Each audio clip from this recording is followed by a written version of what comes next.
जय हिंद, वंदे मातरम। दोस्तों, स्वागत है आपका आपके अपने इस यूट्यूब चैनल पर। आज के इस वीडियो में जो आपका रेलवे एनटीपीसी का एग्जाम हुआ है 3 फरवरी में फर्स्ट शिफ्ट में, तो फर्स्ट शिफ्ट के 25 जीके के क्वेश्चन इस वीडियो में डिस्कस करेंगे। तो इस वीडियो को पूरा जरूर देखिए। यदि वीडियो अच्छा लगे वीडियो को लाइक करें, शेयर करें। चैनल पर पहली बार विजिट कर रहे हैं तो चैनल को सब्सक्राइब कर लें। पास ही में आपके बेल आइकन होगा, उसको भी दबा लें। इससे आने वाली नए वीडियो नोटिफिकेशन आप सभी लोगों तक आसानी से पहुंच जाएगी। तो चलिए स्टार्ट करते हैं आज का वीडियो। पहला क्वेश्चन देखिए गाइस, पूछा गया था कि सिंधु नदी ये कहां पर स्थित है। सिंधु नदी मोहनजोदड़ो में स्थित है। सिंधु नदी के बारे में कुछ जान लेते हैं। सिंधु नदी एशिया की सबसे लंबी नदियों में से एक है। यह पाकिस्तान, भारत, जम्मू कश्मीर और चीन पश्चिमी तिब्बत के नाम से बहती है। सिंधु नदी का उद्गम स्थल तिब्बत के मानसरोवर के निकट सिनकाबाप नामक जलधारा माना जाता है। इस नदी की लंबाई 3180 से 2880 किलोमीटर है। यहां से यह नदी तिब्बत और कश्मीर के बीच बहती है। नंगा पर्वत के उत्तरी भाग से घूमकर यह दक्षिण पश्चिम में पाकिस्तान के बीच से गुजरती है और फिर जाकर अरब सागर में मिलती है।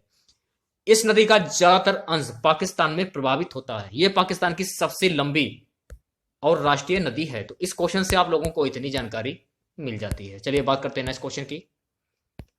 क्वेश्चन हमारा है कि आरबीआई के पहले भारतीय गवर्नर कौन थे। आरबीआई के पहले भारतीय गवर्नर थे सीडी देशमुख। सीडी देशमुख के बारे में कुछ जान लेते हैं। सीडी देशमुख पूरा नाम इनका है चिंतामणि द्वारकानाथ देशमुख। जन्म 14 जनवरी 1896, मृत्यु 2 अक्टूबर 1982। भारतीय रिजर्व बैंक के पहले भारतीय गवर्नर थे, जिन्हें 1943 में ब्रिटिश राज द्वारा नियुक्त किया गया। ब्रिटिश राज ने उन्हें सर की उपाधि दी थी। इसके पश्चात उन्होंने केंद्रीय मंत्रिमंडल में भारत के तीसरे वित्त मंत्री के रूप में भी सेवा की। तो इस क्वेश्चन से आप लोगों को इतनी जानकारी प्राप्त हो जाती है। अजंता की गुफाएं कहां पर स्थित हैं। अजंता की गुफाएं महाराष्ट्र में स्थित हैं, यह आपको ध्यान रखना है। अजंता गुफाएं महाराष्ट्र भारत में स्थित तकरीबन 29 चट्टानों को काटकर बना बौद्ध स्मारक गुफाएं, जो द्वितीय शताब्दी ईसा पूर्व का है। यहां बौद्ध धर्म से संबंधित चित्रण एवं शिल्पकारी के उत्कृष्ट नमूने मिलते हैं। इनके साथ ही सजीव चित्रण भी मिलते हैं।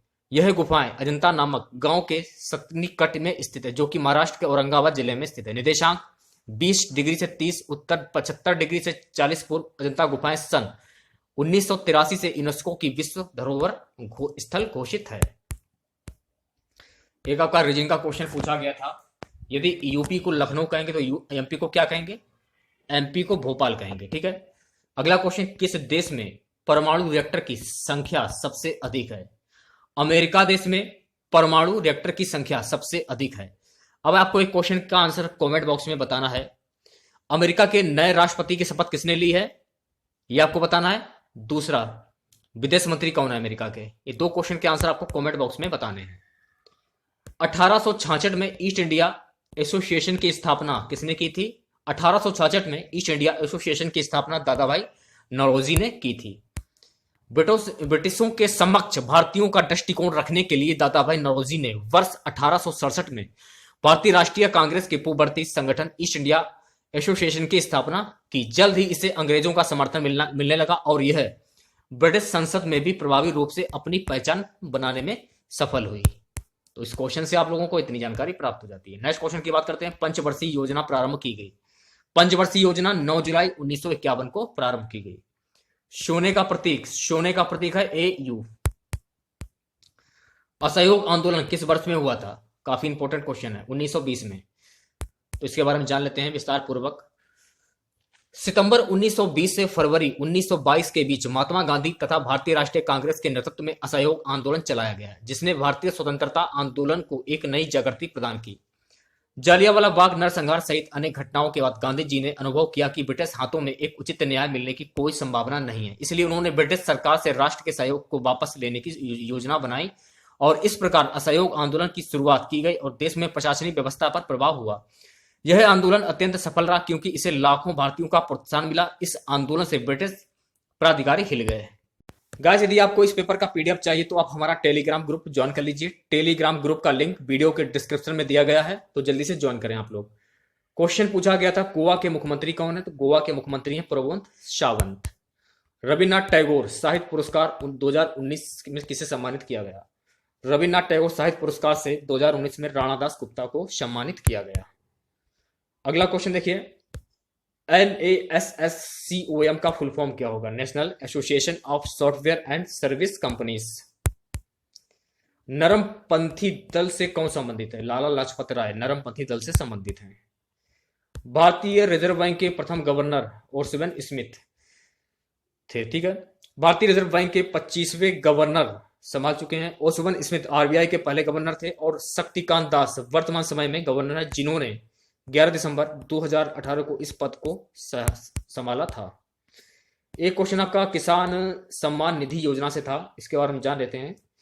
प्रधानमंत्री किसान सम्मान निधि भारत सरकार की महत्वपूर्ण योजनाओं में से एक योजना है, जो छोटे और सीमांत किसान जिनके पास 2 हेक्टेयर 4.9 एकड़ से कम भूमि है और उनको आर्थिक सहायता प्रदान करनी है। इस योजना के तहत सभी किसानों को न्यूनतम आय सहायता के रूप में प्रति वर्ष 6,000 रुपया मिल रहा है। अगला question, ICC player of the decade 2020 किसे मिला? तो ICC player of decade Virat Kohli को मिला। 6 time world women boxing championship किसने जीता? तो 6 time world women championship Mary Kom ने जीता। खिलाफत आंदोलन की समिति ने रिपोर्ट कब की थी? खिलाफत आंदोलन की समिति ने रिपोर्ट 1919 में की थी, इसके बारे में जान लेते हैं। खिलाफत आंदोलन मार्च 1919 जनवरी 1921 मार्च 1919 में बंबई में एक खिलाफत समिति का गठन किया गया था। मोहम्मद अली और शौकत अली बंधुओं के साथ साथ अनेक मुस्लिम नेताओं ने इस मुद्दे पर संयुक्त जन कार्रवाई की संभावना तलाशने के लिए महात्मा गांधी के साथ चर्चा शुरू कर दी। सितंबर 1920 में कांग्रेस के कोलकाता अधिवेशन में महात्मा गांधी जी ने भी दूसरे नेताओं को इस बात पर मना लिया कि खिलाफत आंदोलन के समर्थन और स्वराज के लिए एक असहयोग आंदोलन शुरू किया जाना चाहिए। यह आंदोलन जनवरी 1921 को समाप्त हुआ। अगला क्वेश्चन था, अजंता एलोरा की गुफा कहां पर स्थित है? तो अजंता एलोरा की गुफाएं औरंगाबाद महाराष्ट्र में स्थित हैं। अगला क्वेश्चन था, भारत पाकिस्तान के बीच की रेखा क्या कहलाती है? तो भारत पाकिस्तान के बीच की रेखा रेड क्लिफ रेखा कहलाती है।